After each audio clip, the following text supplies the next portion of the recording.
Hello everyone, today we're going to go over the Ushun Sound Machine Hydrasynth. This is a synth that I've had for a little over a year now. I'm going to try to wrap up all its capabilities as quickly as possible. I'm obviously going to probably leave some stuff out through this process, but this is an incredible synth that has taught me so much about sound design, performance, exploring new textures, and really how to create sounds. The first thing I'm going to highlight is I'll start off in just a standard saw wave here. So I initiated it to be just a standard saw wave. So first and foremost, you have the pitch wheel over here, which you should be able to see. That's a vibrato. So this is the vibrato wheel, pitch wheel. So we have those. Then over here, this is the whole module select where we're in oscillator 1 right now, where it's a saw wave. And we have over 219 different waveforms we can cycle through.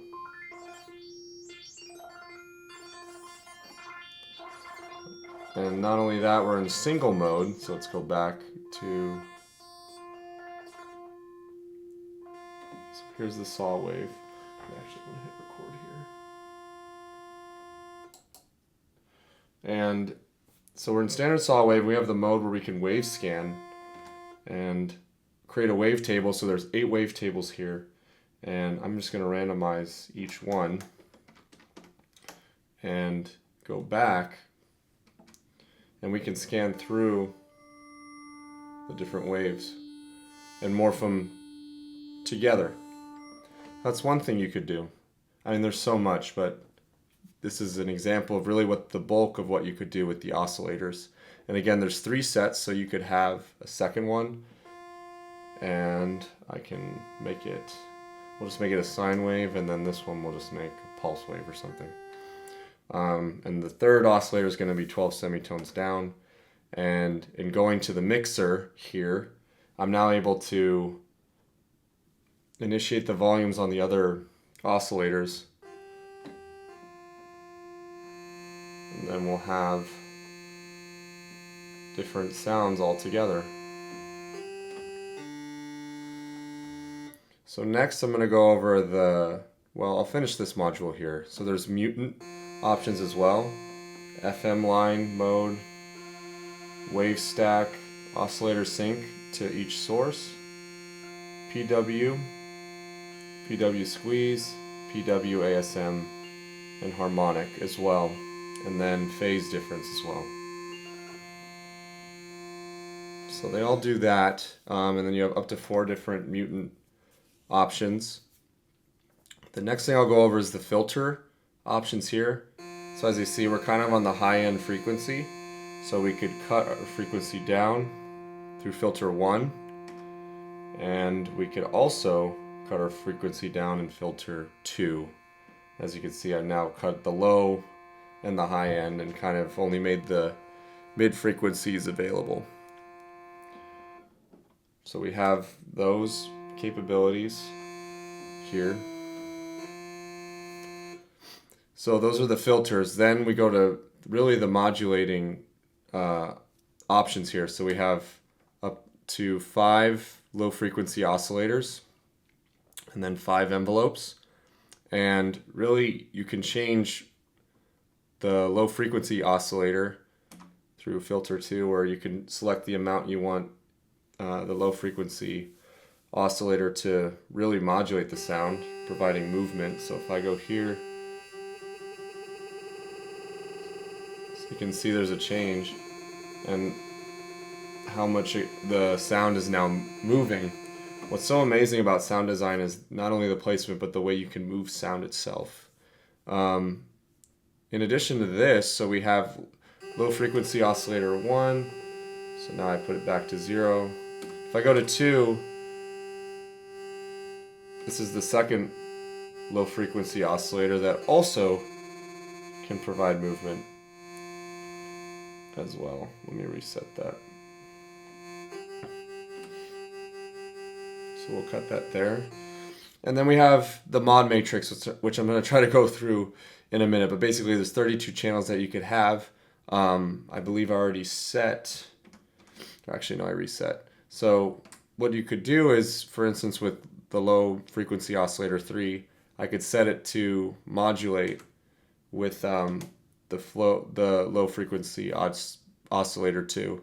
So I'd go 3 to 2, and then that rate based on what's the rate of low frequency oscillator 3 will now directly be correlated with impacting the low frequency oscillator rate of oscillator 2.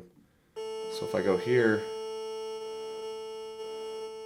you can see there's a really strange sound.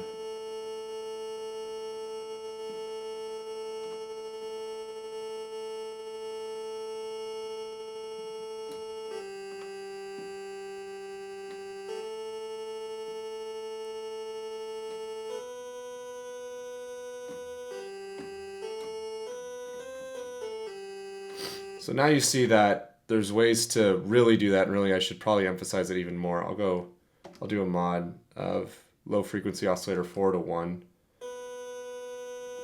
And let me show you the amount we could change.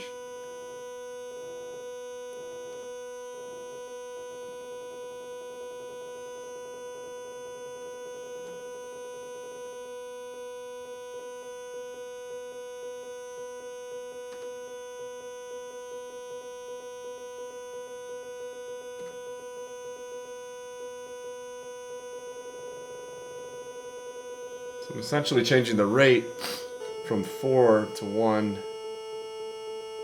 So you can see 1 is dropping here, but then 4 is also modulating up.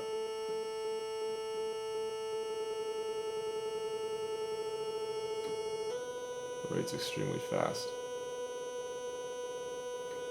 So those are the capabilities of that, which is very fascinating and can get very detailed and quite frankly pretty crazy pretty fast. The next thing are the envelopes, which this is envelope 1, and as you can see, as soon as I press the key, it attacks instantaneously. So if we wanted a pad, we would increase that distance across the pads, or across the envelope, for when it's fully at its sustained level. So the attack is, if you delay the attack, then it doesn't come in instantly.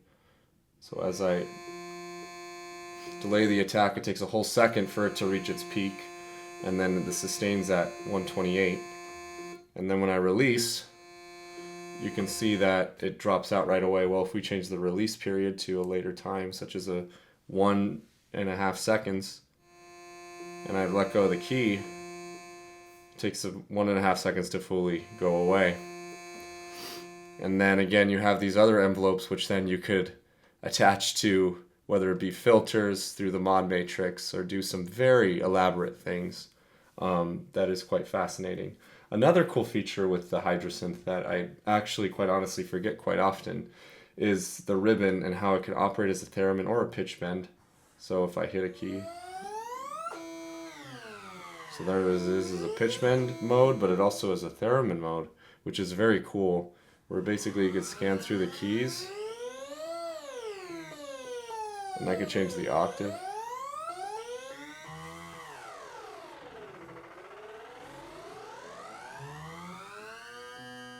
So that's very fascinating. So there's the theremin mode. There's also the whole arpeggiator, built-in arpeggiator system, which I'll go over right now. And I'll lower these attack periods so then we can hear it better. But if I hold it down, I'm going to change the filter a little bit.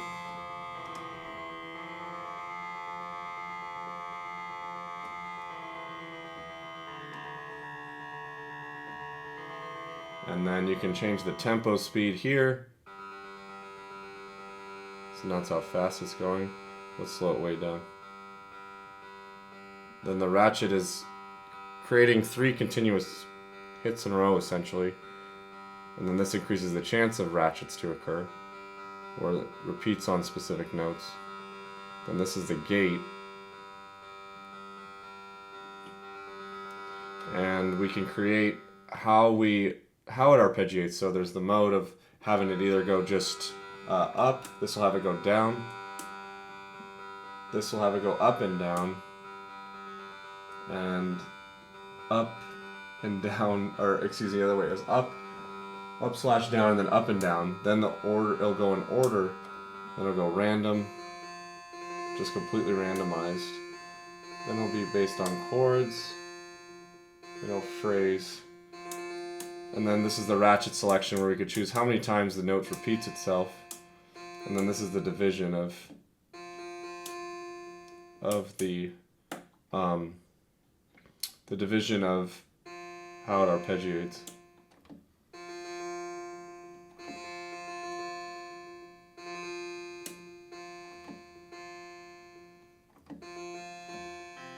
I forget I have the tempo so slow, I'm like, I can't hear it.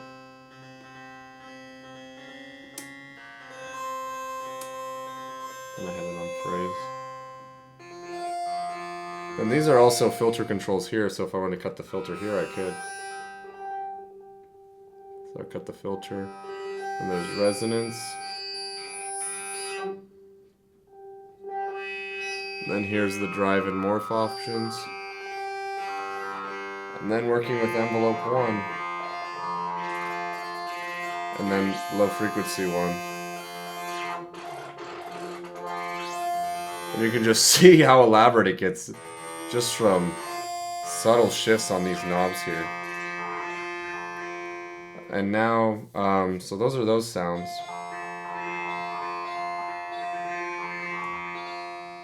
I'm not really liking this sound, to be honest.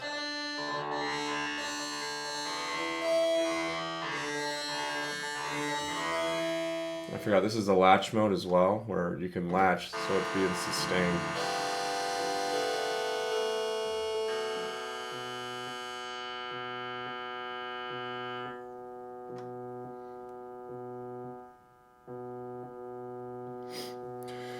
And now let's go over the effects module, where this is the pre-effect before it would pass through into the delay, reverb, and the post effect. So our effect options are chorus. So that puts a chorus effect in. And they have different types of choruses as well. Then we have the flanger as well. We could change the rate of that. And other flanger types. Already gets quite, just gets quite interesting pretty quickly here.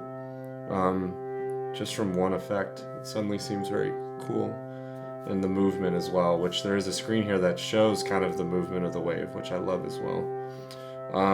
Next thing is you have the delay, and you have either basic delay options, side to side, panning delay, and then there's LRC delay, and there's reverse delay, where everything completely reverses. And this is in putting it in the 100% wet mode. And then you can change the tone of it as well, on how it bounces. I like the reverse one sometimes. But anyway. Then there's reverb options, which is the hall.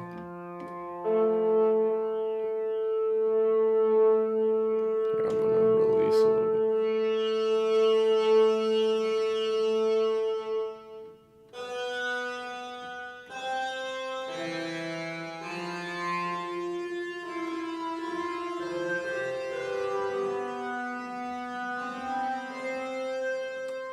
So that's the hall, this is the room, plate, then cloud.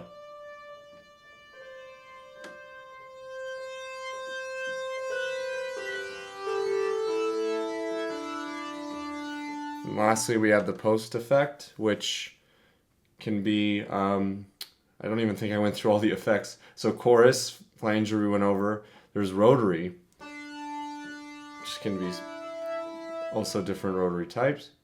Then there's phaser, lo-fi,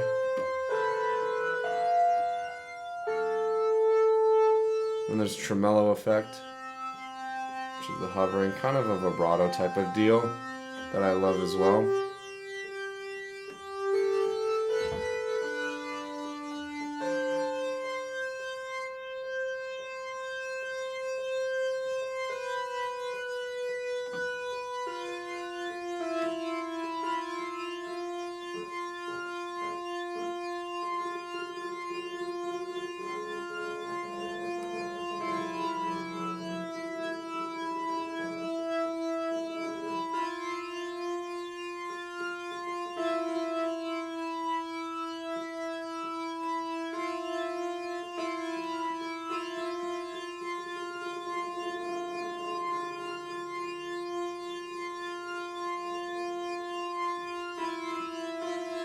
Anyway, kind of getting lost. I just want to try to make a good sound to showcase. But yeah, that's like one of the effects, and then there's also just EQ options as well. So if you know you want to cut the high gain out or increase the mid and increase the low, that's very helpful for certain frequencies that you know you want to take out.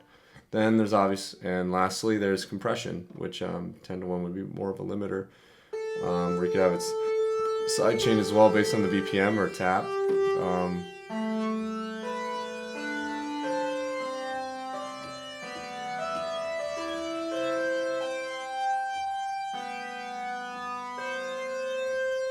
And then I didn't go over the ring noise, which you could do noise volume, and then you could choose what type of noise you get. So there's white, so we'll do all the way up. Pink, brown, red, blue, violet. I like blue a lot. You can hear that. I think it's the flarenger, yeah. Probably need to lower it down. And now you get suddenly kind of a lo-fi, dirty sound. But yeah, you can see just how transformative things can get, and just how much you really respond to what you're feeling from the machine. So I suddenly get this noise sound that made me take away the flarenger to really experience the noise. Obviously, this doesn't really highlight what all these effects do, but I've learned just from the experience of just how they work, and intuitively, based on how the machine is responding, is kind of my approach of, okay, how do I want to go into my effects? How do I want to morph this sound and create interesting movement? And overall, I've had a wonderful experience with the Hydrasynth, and in only doing this for about a year now, I've just learned so much just from this machine. And what I love most about it is I get to create off of it and not really look at a computer or like a software interface, but it's really, the knobs are right here, right in front of me. And in general, it's just been a really amazing experience, and it makes me just want to dive even more into Module. The last thing is this is also a poly aftertouch, so it's expressive, meaning that if I go lightly on a key, I might not be able to show it with this. But if you press harder on a key, it'll make the sound more aggressive. So you can see I made it a little more aggressive with this. This probably would be easier to tell without the noise.